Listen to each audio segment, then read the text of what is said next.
Welcome to the deep dive. Imagine having a sort of map to understand reality's true essence, Mm-hmm. a way to see the divine not as something far off, but really woven into your daily life. Right here, right now. Exactly. Today, we're diving into Chapter 10 of the Bhagavad Gita. It's known as Vibhuti Yoga. And it offers just that, doesn't it? A way to see the extraordinary in, well, what seems ordinary. It really does. So our mission today is to unpack how this ancient text describes that divine presence in everything, hopefully helping you reshape how you see the world and your place in it. What's really fascinating here, I think, is that it's not just, abstract philosophy. It feels more like a practical guide. How so? Well, by consciously noticing the divine in the peaks of excellence, maybe the power of nature or human genius, the Gita suggests you can actually shift your perception quite rapidly. Ah, okay. Making the infinite feel more tangible. Exactly. Tangible in your everyday life. It's like a method to train your mind to spot the extraordinary, always pointing you back towards the source. So if you're wondering how the text shows that amazing power or beauty around us is, in fact, a reflection of the divine, well, this deep dive should shed some light on that. Okay, so this chapter, Vibhuti Yoga, it kicks off with Krishna speaking directly to Arjuna. Right. He tells him, I'm going to share my divine manifestations, or vibhutis. That word literally means something like divine glories or opulences. Glories, opulences. Okay. Yeah, so it's about seeing the divine, not just as some abstract idea, but as the actual power behind all the excellence and greatness we see in the world. Interesting. So Krishna isn't just giving Arjuna a kind of divine catalog.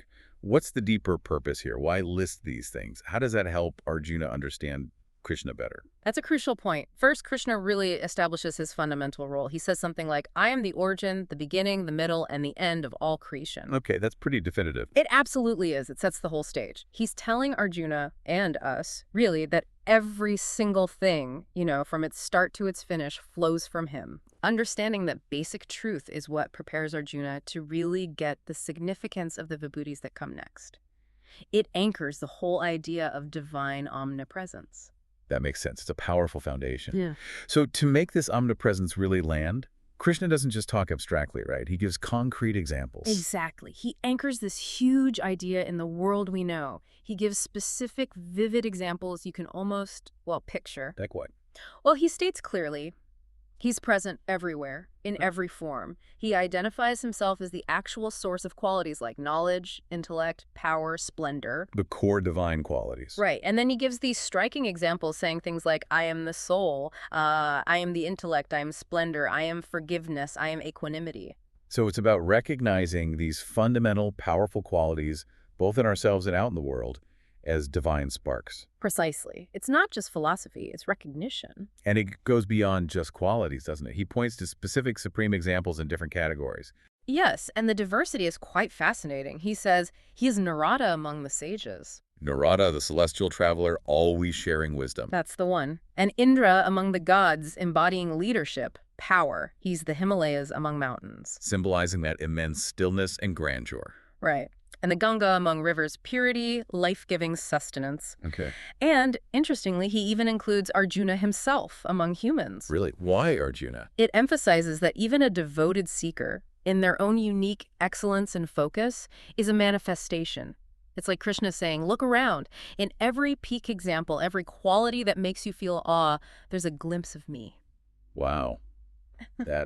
That really changes how you might look at things. It turns the mundane sacred. It invites a complete reevaluation, yes. So after hearing all this, Arjuna must be reeling. How does he respond? Oh, he's profoundly impacted. He basically expresses total conviction. He says something like, I am completely convinced you are the supreme being, the ultimate cause of everything. A huge moment of clarity for him. A huge moment. And following that revelation, Arjuna actually asks for more. He wants Krishna to elaborate further on these divine manifestations. He wants to deepen that focus. Solidify it. Exactly. He wants to absorb as much as he can to let this understanding really sink in and permeate his whole being. There's an interesting point there, though. If Krishna's manifestations are infinite, why list only some? Is there a strategy to the selection? That's a good question.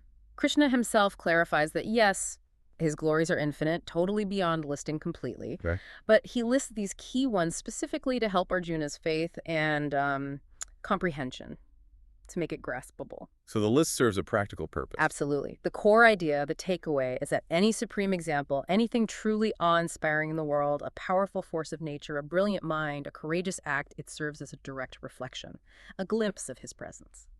So it's not about worshiping the mountain itself, but using the experience of its majesty. Precisely. Using that experience of excellence as a kind of portal, a way to connect with the divine source that all excellence flows from. It simplifies what could feel like an overwhelming search for the divine. Makes it a daily practice, almost. Just noticing. Noticing and recognizing, yes. Okay, that's a powerful distillation. Yeah. So bringing this insight back to, your everyday life, what does Vibhuti Yoga actually offer you?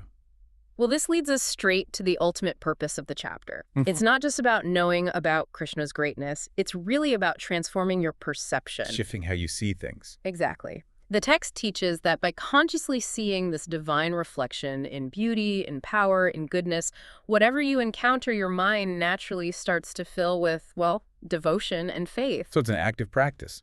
Very much so. In fact, a true yogi, as described here, isn't someone who just sort of believes in God in the abstract. It's someone who actively recognizes and remembers these divine manifestations in, well, every part of their existence. Turning life itself into a form of awareness or worship. You could say that.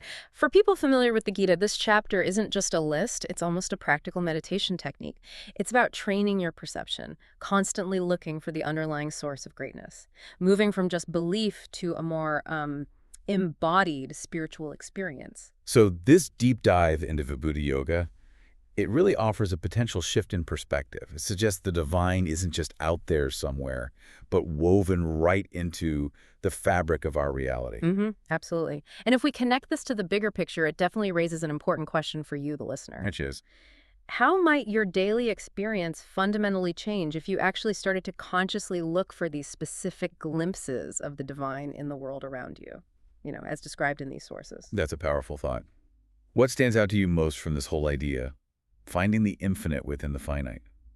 Recognizing the divine in every powerful or beautiful thing you encounter.